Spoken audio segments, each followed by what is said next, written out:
Dan wanita ini berkata, "Nampakkan Bu kaki saya?" Nah, disitulah Bu Asih benar-benar ketakutan. Wanita ini tertawa melengking yang cukup menakutkan. Aku di belakang. Yang kecelakaan di situ saya, Pak. Saya meninggal ketika kecelakaan. Nah, disitulah tiba-tiba wanita itu mengangkat kepalanya ke arah Pak Yadi. Dan ternyata wajah wanita itu sudah terlihat sangat hancur. Assalamualaikum warahmatullahi wabarakatuh. Alhamdulillah atas nikmat Allah, kita masih bisa dipertemukan di video saya kali ini. Kali ini seperti kemarin, saya akan kembali membawakan cerita yang pernah saya posting sebelumnya. Dan judul cerita ini adalah Gentayangan. Kenapa saya ingin membawakan cerita ini? Karena cerita Gentayangan ini adalah cerita yang pertama kali saya buat. Dan saya dapatkan cerita ini dari kawan saya yang bernama Rizky. Rizky ini adalah teman saya sewaktu SMP. Waktu itu kita berbeda sekolah, namun kita berteman cukup dekat. Jadi cerita ini menceritakan tentang keluarga Rizky yang diganggu oleh sosok perempuan. Dan ternyata di akhir cerita nanti akan terungkap bahwa sosok perempuan yang mengganggu keluarga Rizky ini adalah teman Rizky sewaktu sekolah dulu. Nah, sebelum lanjut ke cerita, kepada kawan semua dimanapun kalian berada, saya mohon dukungannya untuk like, komen, dan subscribe agar saya lebih semangat lagi membuat cerita untuk Anda. Karena di channel Rene Story ini, semua cerita yang kami posting adalah cerita yang kami tulis tangan sendiri menurut pengalaman pribadi saya dan beberapa kejadian yang ada di sekitar saya. Jangan berlama-lama lagi, mari kita dengarkan. Ini dia ceritanya.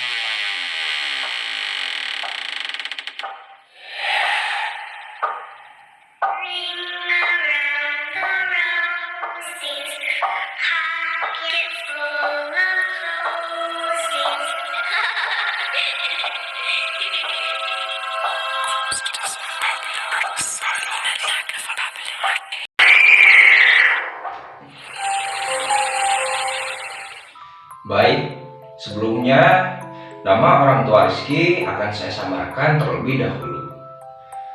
Jadi cerita ini akan kita awali dari ayahnya Rizky. Ayahnya Rizky ini kita panggil saja namanya Yadi. Pak Yadi ini dia adalah seorang penjual bakso. Dia berjualan di samping rumahnya sendiri. Sedangkan ibunya kita panggil saja namanya Bu Asih. Bu Asih pun membuka sebuah warung yang tepat bersampingan dengan warung bakso Pak Yadi. Hari itu pembeli bakso sangat sepi hingga Pak Yadi memutuskan untuk membuka warung baksonya hingga larut malam. Pak Yadi selalu menunggu di dalam rumah karena jika ada yang ingin membeli bakso, pasti selalu memanggil Pak Yadi di dalam rumah. Hingga larut malam, tak ada satupun orang yang membeli bakso Pak Yadi. Akhirnya sekitar pukul 11 malam, Pak Yadi ini memutuskan untuk menutup warung baksonya. Pak Yadi pun bergegas keluar, dan setelah keluar, ternyata sudah ada seorang perempuan yang duduk di bangku pembeli. Dengan senang, Pak Yadi pun akhirnya menghampiri wanita itu dan bertanya, "Mau baksonya, Nek?" Dan wanita itu cuma menganggukkan kepalanya. "Mau makan di sini atau dibungkus?" "Di sini aja, Pak." Nah, akhirnya karena dari tadi Pak Yadi mematikan kompornya, akhirnya Pak Yadi pun kembali memanaskan lagi airnya. "Sebentar ya, Neng, Bapak panasin dulu airnya." Sambil menunggu, Pak Yadi ini selalu mengelak mangkok yang tersedia di sana. Akhirnya saat Pak Yadi sedang mengelak mangkuk-mangkuk itu, wanita ini berkata, "Pak, kemarin di pertigaan sana ada yang kecelakaan ya?" "Oh iya, Neng, kasihan ya, kayak katanya perempuan. Iya Pak. Oh Neng kenal gak sama orang itu? Tapi perempuan itu cuma menganggukkan kepala. Saudara Neng bukan? Bukan Pak. Wanita itu menjawab seperti itu. Hingga akhirnya saat Pak Yadi ingin memasukkan mie ke dalam air yang sudah mendidih, wanita ini tiba-tiba seperti menangis sesenggukan sambil menundukkan kepalanya. Pak Yadi pun bertanya, Neng kenapa Neng? Kok nangis? Tiba-tiba perempuan ini menjawab, yang kecelakaan kemarin saya Pak. Oh yang kemarin kecelakaan itu Neng. Kok bisa kayak gitu Neng? Gimana ceritanya? Tapi perempuan itu nggak menjawab pertanyaan Pak Yadi.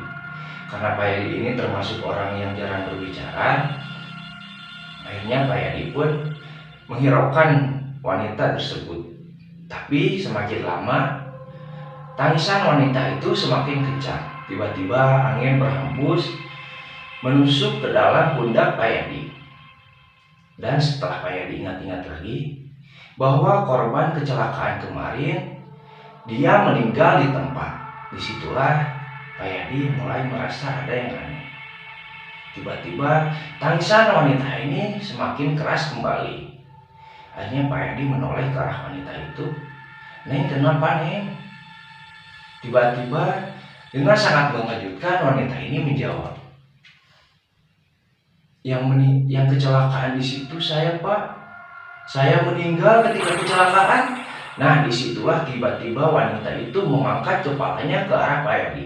Dan ternyata wajah wanita itu sudah terlihat sangat hancur. Disitulah Pak Yadi benar-benar ketakutan. Dia berlari ke arah rumah. Di tengah rumah ada Rizky dan Bu Asi yang sedang menonton televisi. Ditanyalah oleh Bu Asi ini, Pak kenapa? Ada apa Pak? Akhirnya diceritakanlah oleh Pak Yadi kejadian yang dialami.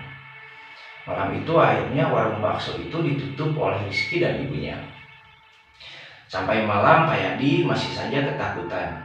Hingga larut subuh pun Pak Yadi menjadi demam, badannya panas semua. Ibu Rizky, Bu Asi, yang biasanya diantar oleh Pak Yadi sekitar pukul 4 sebelum subuh ke pasar untuk membeli sayuran, akhirnya tidak bisa diantar oleh Pak Yadi karena Pak Yadinya mengalami demam. Dan Ibu Asi ini sengaja tidak membangunkan Rizky karena sudah tahu jika dia mengajak Rizky, bukannya diantar oleh Rizky, tapi biasanya Rizky akan marah-marah kepada ibunya. Akhirnya dengan terpaksa Bu Asi pun pergi ke pangkalan ojek berharap ada seorang tukang ojek. Tapi ternyata setelah sampai di pangkalan, tak ada satupun orang di pangkalan tersebut. Akhirnya Bu Asi ini berinisiatif untuk pergi ke arah pos kamling. Siapa tahu aja ada yang ronda sambil bawa motor. Ketika hampir sampai ke pos ronda tersebut, ternyata dari kejauhan terlihat pos ronda itu sangat gelap dan tidak ada orang tidak ada orang di dalamnya. Tapi setelah semakin agak mendekat, ternyata di pos ronda itu ada seorang perempuan yang duduk sendirian. Bu Asi ini sempat terhenti dan kaget. Dia teringat cerita Pak Yadi semalam. Tapi karena tidak ada jalan lagi, akhirnya Bu Asi memberanikan diri melewati pos tersebut. Bu Asi ini berjalan di seberang pos itu, berniat menjauhi wanita tersebut. Tapi ketika Bu Asi ini berjalan dan berpapasan dengan wanita itu, tiba-tiba wanita yang duduk ini bertanya kepada Bu Asi, mau ke pasar ya Bu? Bu Asi pun awalnya tidak ingin menjawab, tapi karena tidak enak, akhirnya Bu Asi pun menjawab, iya Neng, boleh bareng Bu. Nah awalnya Bu Asi ini tidak ingin pergi bersama wanita itu, tapi karena tidak enak, ya udah Neng. Akhirnya mereka berjalan berdua Karena Bu Asih dan Pak Yadi ini terkenal orang yang cukup jarang bicara. Sepanjang perjalanan mereka berdua tidak berbicara. Hingga pada suatu perjalanan di tempat yang benar-benar sepi, Bu Asih ini seperti mendengar wanita yang mengikutinya dari belakang ini seperti menangis sesibukan. Bu Asih mulai merasa ketakutan, tapi dia selalu berpikir positif. Hingga akhirnya Bu Asih ini berpikir, apa mungkin wanita ini adalah hantu. Dan Bu Asih pun berniat menyuruh wanita ini untuk jalan di depan. Niat hatinya ingin melihat kakinya menapak atau tidak. Neng, jalan duluan aja. Akhirnya wanita itu pun jalan duluan. Terlihat wajah wanita ini sangat pucat. Setelah wanita itu berada di depan Bu Asih ini berniat melihat ke arah kakinya. Tapi sebelum dia melihat ke arah kaki wanita itu, tiba-tiba wanita ini sudah membalikan badannya ke arah Bu Asih. Dan wanita ini berkata, "Nampakkan Bu kaki saya?" Nah, disitulah Bu Asih benar-benar ketakutan. Wanita ini tertawa melengking yang cukup menakutkan. Bu Asih berlari ke arah pertigaan dengan ketakutan. Selama Bu Asih ini berlari, suara tertawa wanita ini masih saja terdengar olehnya. Hingga akhirnya singkat cerita, Bu Asih pun sampai di pertigaan dan untungnya langsung menemukan sebuah angkot yang berhenti di depannya. Bu Asih langsung menaiki angkot itu dan menuju ke arah pasar. Di sepanjang perjalanan di dalam angkot, Bu Asih ini hanya diam ketakutan. Akhirnya Bu Asih sampai di pasar. Ketika Bu Asih ini turun dari pintu angkot tersebut, saat Bu Asih membayar ke supir angkot tersebut, tiba-tiba Bu Asih menoleh ke dalam angkot tersebut dan ternyata di jok paling belakang angkot tersebut sudah ada perempuan tadi sambil tersenyum menyeringai ke arah Bu Asih. Disitulah Bu Asih langsung pingsan dan langsung dibawa kembali oleh angkot tersebut diantarkan pulang. Nah, begitulah cerita yang dialami oleh keluarga Rizky, Pak Yadi, dan Bu Asih. Dan kali ini cerita terakhir ini dialami oleh Rizky. Sewaktu itu Rizky pulang dari kerja. Rizky ini bekerja di salah satu pabrik yang ada di daerah Sukabumi. Sore itu dia pulang hampir pukul 6 sore. Saat ingin memasuki pertigaan, dia melihat ada Yanti, sahabat Rizky sewaktu sekolah dulu, sedang duduk di salah satu batu dekat pertigaan tersebut. Akhirnya, karena sudah lama tak bertemu, Rizky pun menghampiri Yanti tersebut. Saat menghampiri Yanti, Rizky ini langsung mematikan motornya, namun dia tidak turun dari motornya. "Ya, kamu Yanti kan?" Tiba-tiba Yanti ini menoleh ke arah Rizky. Tapi Yanti ini hanya menganggukkan kepalanya. "Kamu ngapain di sini ya?" Dan tiba-tiba Yanti ini meneteskan air mata. Rizky berpikir mungkin Yanti ini baru putus cinta dan ditinggalkan oleh pacarnya di pertigaan itu. Tiba-tiba Yanti ini berkata kepada Rizky, "Ki, bisa anterin aku pulang gak?" "Oh, rumah kamu di kampung sebelah kan ya?" "Iya Ki." "Ya udah naik aja." Karena respek kan kepada Yanti, akhirnya Rizky pun mengantarkan Yanti pulang. Di dalam perjalanan, Rizky kembali bertanya kepada Yanti, "Kamu kemana aja ya? Kok ngapain kamu duduk di situ sendirian?" "Gak apa-apa, aku cuma sedih aja duduk di situ." Jawaban Yanti seperti itu. "Loh, kamu kenapa? Kamu baru ditinggal pacar kamu ya?" Tapi di situ nggak ada jawaban sama sekali dari Yanti. Hingga akhirnya sekitar pukul 7 malam, Rizky dan Yanti pun sampai di rumah Yanti. Namun saat Rizky tiba di gerbang rumah Yanti ini, Rizky ini melihat kalau di rumah Yanti ini sedang ramai, seperti sedang ada tahlilan di dalam rumah Yanti. Akhirnya Yanti turun dari motor.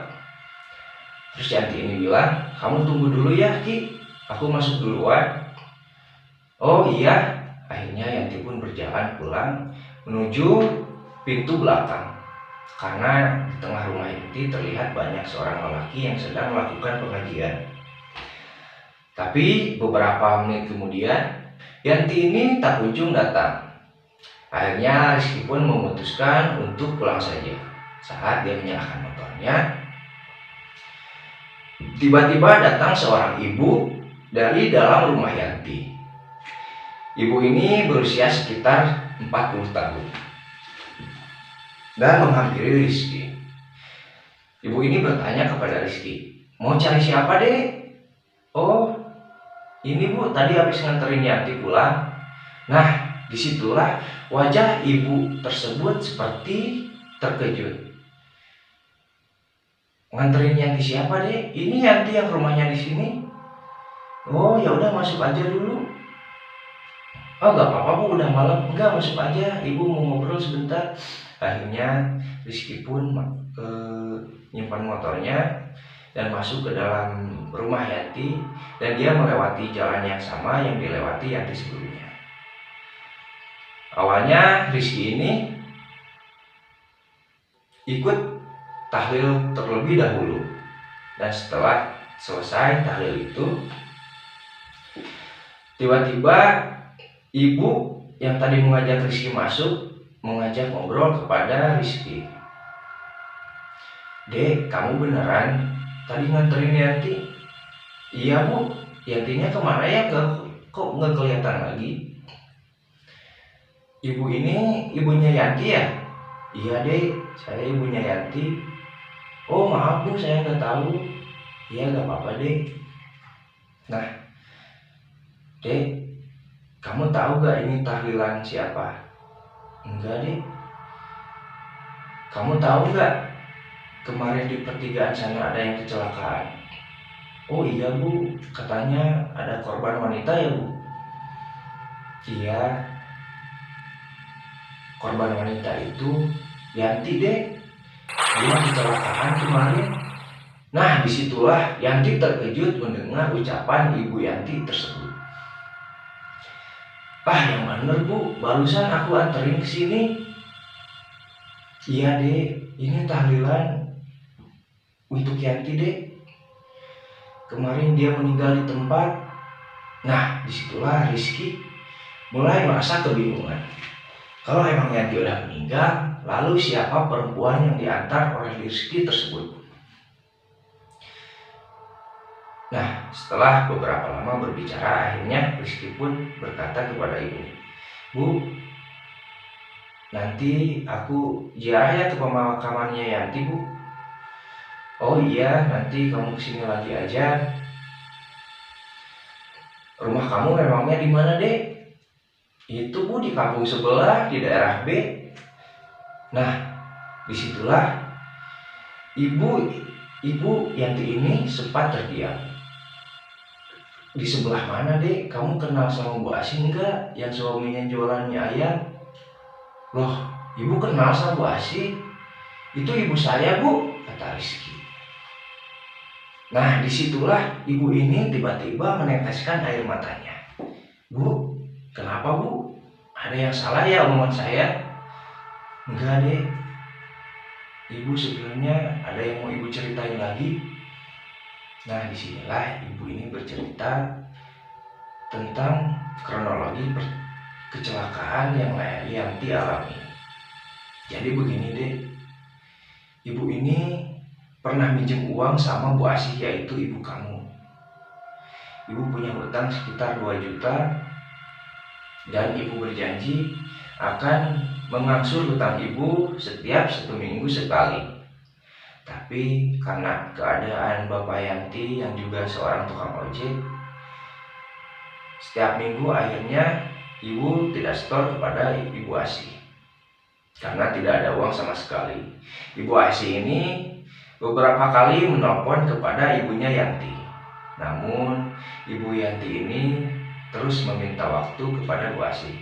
Hingga pada suatu hari Bu Asih ini datang ke rumah ibunya Yanti. Kebetulan waktu itu Yanti sedang ke rumah neneknya dan HP milik Yanti ini disimpan di atas televisi. Bu Asih datang ke rumah ibunya Yanti.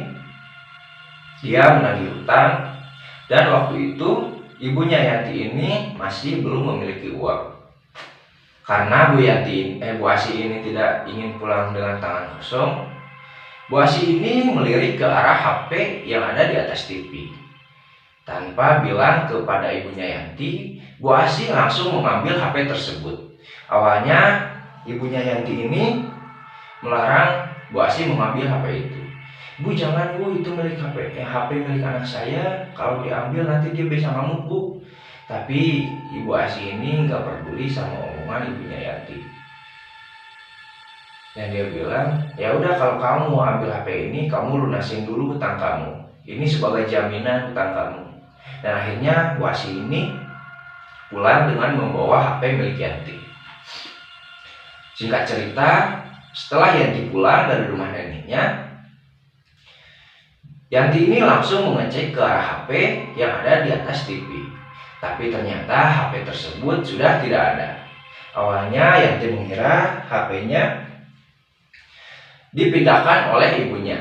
Akhirnya Yanti pun menghampiri ibunya, "Bu, HP aku di mana ya?"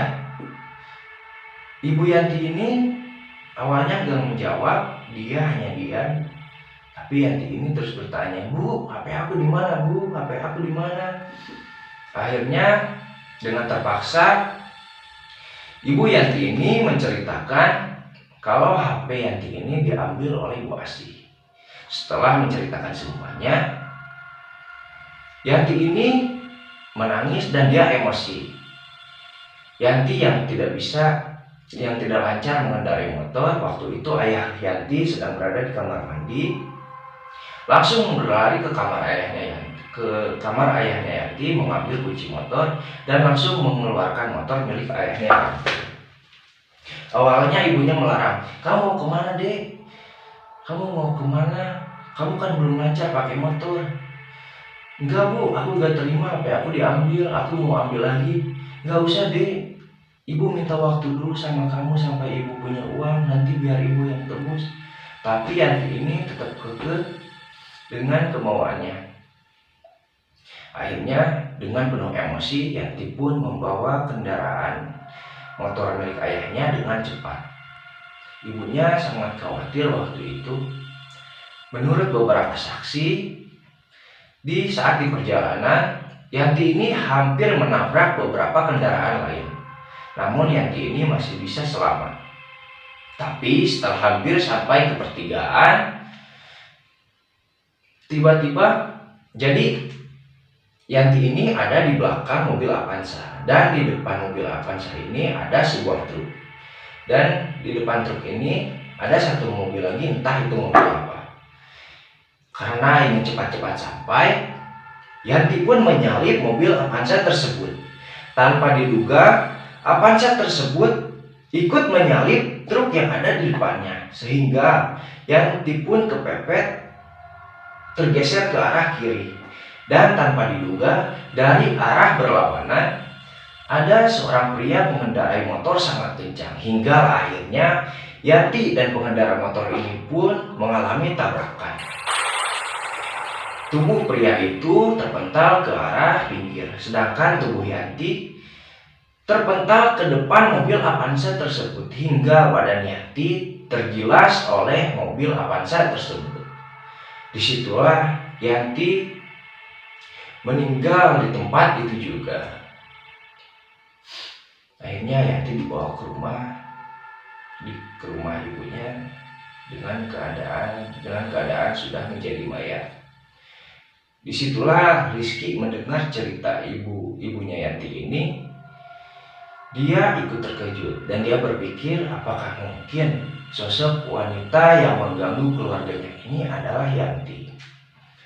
Dan Rizky pun bilang kepada ibunya Yanti, "Bu, mohon maaf sebelumnya, tapi memang beberapa hari ini keluarga saya diganggu oleh sosok perempuan, Bu." Disitulah ibu Yanti ini menangis. Dia benar-benar menangis. Akhirnya ya Rizky pun pulang dan menceritakan kepada keluarganya. Setelah menceritakan kepada keluarganya, keesokan harinya Pak Yadi, Bu Asih beserta Rizky kembali datang ke rumah Ibu Yanti. Dia meminta maaf kepada ibunya Yanti atas perbuatannya menyita HP Yanti. Bu Asih meminta maaf kepada keluarga Yanti dan mengikhlaskan hutang Ibu Asih ini kepada ibunya Yanti. Dan syukurlah setelah ibunya Rizky ini mengembalikan dan melunaskan hutang ibunya Yanti ini, sosok Yanti ini tidak pernah mengganggu lagi keluarga Rizky. Namun ketika itu, karena setelah sampai di rumah ibunya Yanti, keadaan hujan cukup besar sehingga keluarga Rizky ini tidak sempat berziarah ke makam Yanti.